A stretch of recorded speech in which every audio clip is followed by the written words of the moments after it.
Happy day! Welcome to our ATC video today. At ang topic po natin ngayon ay New and Revised BIR Form 1701 para po sa mga individual taxpayers.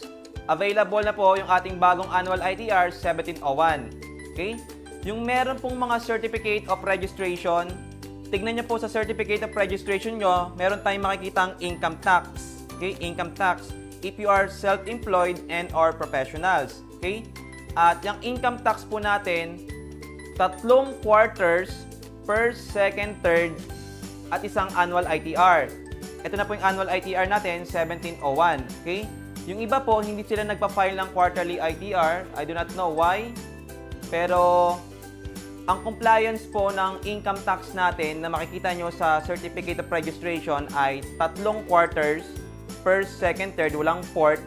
Pagdating po ng isang taon, annual ITR na at yun po yung ituturo namin sa inyo ngayon. Okay?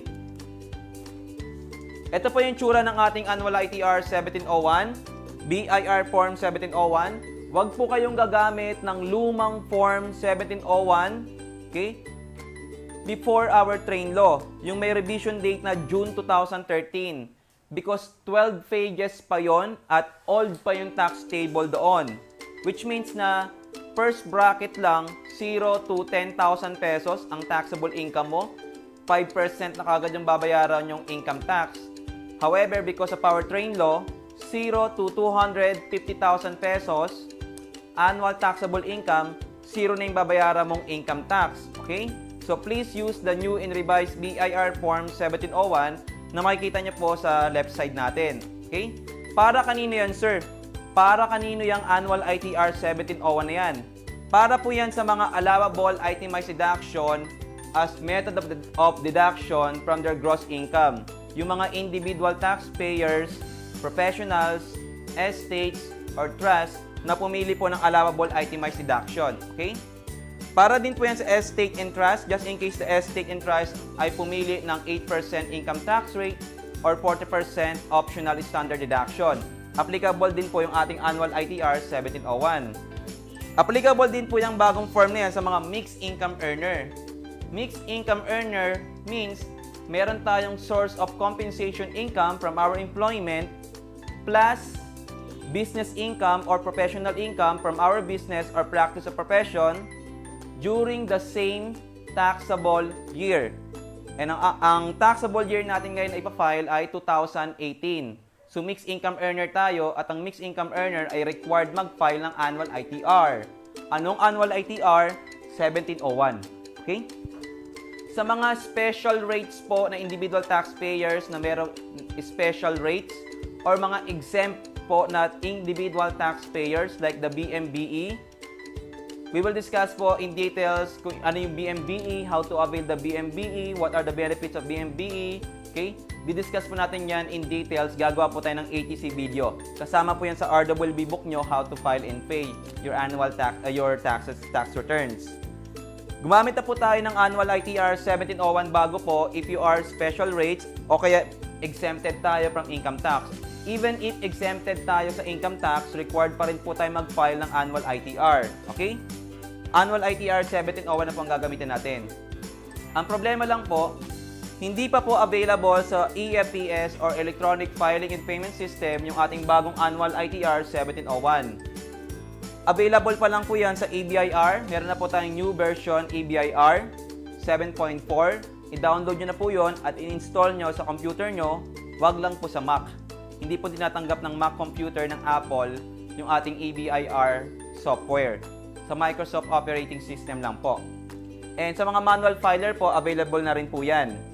At if you are manual filer, yung handwritten, o kaya PDF file mo siya pipilapan, o kaya Microsoft Excel, I do not recommend na mag-fill out kayo manually if you are manual filer. I will suggest, mag-EBIR na lang po tayo para mag-automatic ng computation.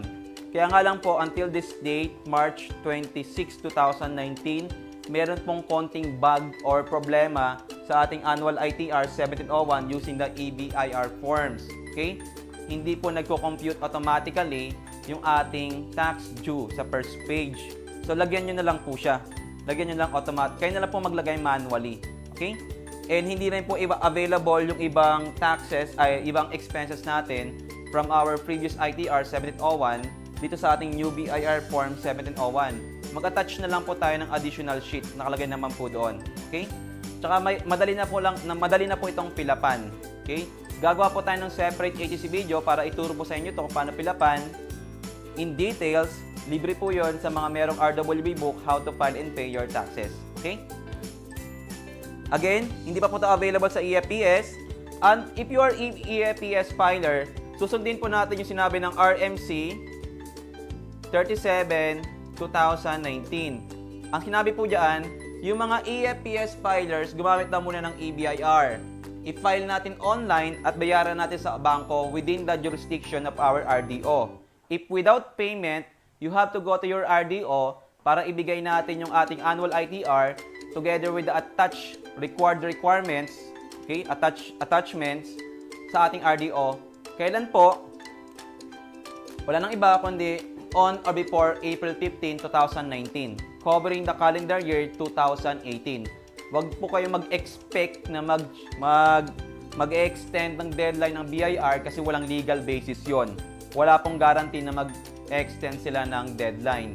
Kaya before deadline po, file and pay na. Kung meron tayong babayaran, pay. Pag wala, file lang. Saan mo siya ipafile? Sa Revenue District Office mo. Okay? Together with the required attachments natin, like financial statements, statement of management responsibility, and other attachments natin sa annual ITR natin. How many copies? 3 copies. 2 sa bangko if with payment, 2 sa RDO if without payment, isa sa atin as receiving copy. Okay? And maraming salamat po sa inyong lahat. Kung mayroon po yung karagdagang katanungan or further questions regarding our topic today, new in revised BIR Form 1701, please do not hesitate to contact us on our Facebook page po, Accounting Tutorial Center. At sasagutin po namin kayo. Thank you for inquiring. Okay? And before we end our ATC video today, we would like to give you a beautiful educational quote. Change your thoughts now and you will change your life. We are encouraging our students, participants to change our burden thought, okay, pagdating sa tax compliance, because we are attracting or giving ourselves negative results then or burden results then. Whether we like it or not, at the end of the day, we have to pay our taxes pa rin. Kung magbabayad ka rin naman pala, bakit hindi mo nang isipin na nakatulong tayo sa ibang tao instead of isipin natin na burden yung ating pagbabayad ng buwis. It is our privilege, it is our privilege to help our fellow Filipino by paying our taxes correctly. Okay? Ito po yung Facebook page namin. Paki-like po yung ating Facebook page or follow nyo po yung ating Facebook page. May mga updates po tayo dyan. At dyan nyo rin po isa yung mga inquiries nyo. Okay? And ito po yung Facebook group natin, Real World Bookkeeping. If you are not yet our member in our Facebook group, even if you are not our RWB book owner, please join on our Facebook page po at may mga helpful files po tayo dyan. Okay? Real World Bookkeeping ATC. And this is our YouTube channel. Please subscribe now on our YouTube channel. Naglalabas po tayo dyan ng mga free ATC videos. Helpful po and very informative. Okay? Kung may tanong po kayo, pwede rin po dyan sa ating YouTube. Or in our Vimeo po, kung gusto nyo na mas social, sa Vimeo account po natin, Accounting Tutorial Center din po, pwede nyo po kaming i-follow. And online na po tayo, hindi na po kami nagkakandak ng seminar sa iba't ibang lugar, katulad po ng 2018. Pero meron po tayong RWB Outreach Program na free po namin yung kinakandak to open the mind of our students pagdating po sa Philippine Tax Compliance natin. Samahan nyo po kami sa darating na Pampanga natin and sa Dagupan. Tingnan nyo po yung details sa ating Facebook page or i-message nyo po si Miss Jonah at our contact number 0950-3822-563. Free po natin yon. 4 hours tayo mag-aaral. Free seminar natin yon. Bibigyan po namin kayo ng materials and certificate, ballpen, pati educational quote. Bahala na. Okay? Kita-kits po tayo doon. Register lang po online to reserve your seat. Okay? Sa mga wala pa pong RWB book, yan. Sa mga wala pa pong RWB book, we have RWB book, very helpful sa pagbi-business natin. para malaman po natin kung paano yung filing and payment of different tax returns natin. Okay? We have lecture set po. We have practice set. Isang set na po ito. And the investment fee is 4,999 only.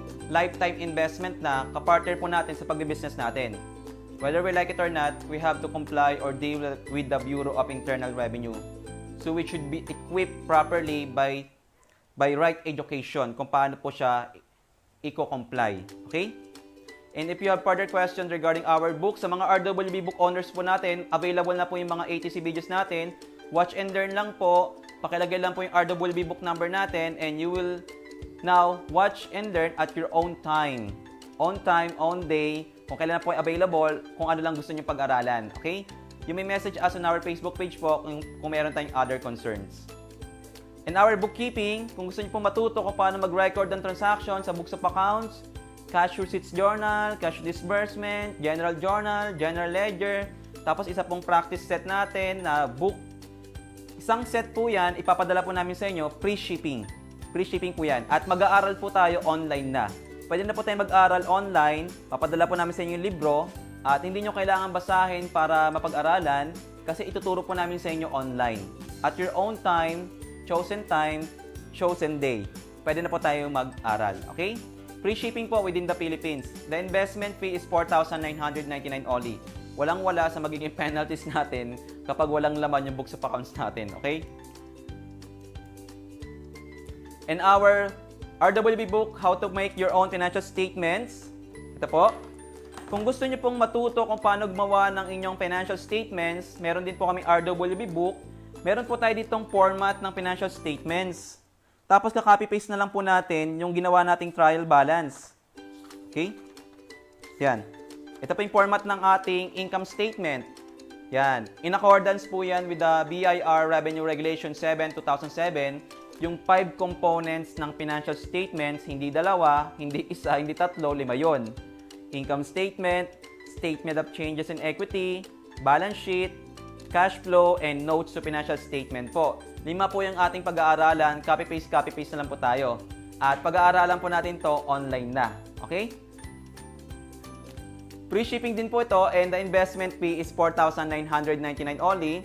After nyo po mapag-aralan, mag-drop kayo ng sarili nyong financial statement, send nyo sa Facebook page namin, confidential naman yon, para ma-assist po namin kayo sa paggawa ng sarili nyong financial statement. Okay? Even if you are not required to attach your annual financial statement sa annual ITR natin, pwede pa rin po tayo gumawa ng ating financial statement for management purpose para malaman natin kung kumikita ba yung company natin o nalulugi. Okay? In our train law po, kung gusto niyo po matuto kung ano mas maganda, 8%, 40%, allowable itemized deduction, and other updates under our train law po, free shipping din po yan. The investment fee is 4,999 only. Okay? Mag-invest na po kayo sa education nyo. If you will enter the business game, whether we like it or not, we have to comply with the BIR rules and regulations. And before we play the games with the BIR, we have to be equipped by proper knowledge. What are the rules?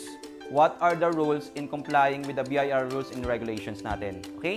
Even if you are not accountant, basta you are willing to learn po, you are not CPA accountant, or hindi namin nire-require yun. Even college degree. Ang nire-require po namin dito ay, in our company, ATC, willingness to learn. So ask yourself first if you are willing to learn. If you are willing to learn, we are here to help you to educate kayo. Okay? And maraming salamat po sa inyong lahat. Do not forget, tell your friends, colleagues, and family, loved ones, be educated, and you will be empowered. Maraming salamat po sa inyong lahat. Kita-kits po tayo sa other videos natin.